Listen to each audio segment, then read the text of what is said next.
So here it is. Unfortunately, I've stuffed it up.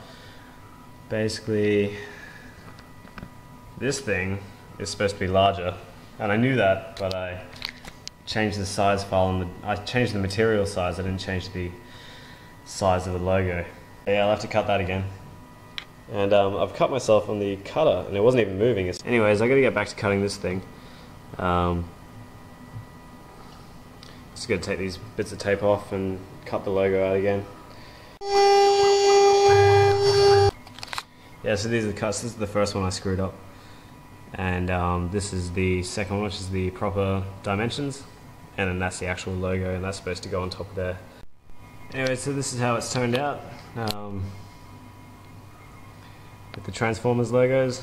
And that's the, it'll look much better once the protective layer has been peeled off. I think my priorities are a little messed up. This is my fridge. You have butter? I have butter and tomato sauce. That makes a great meal, actually.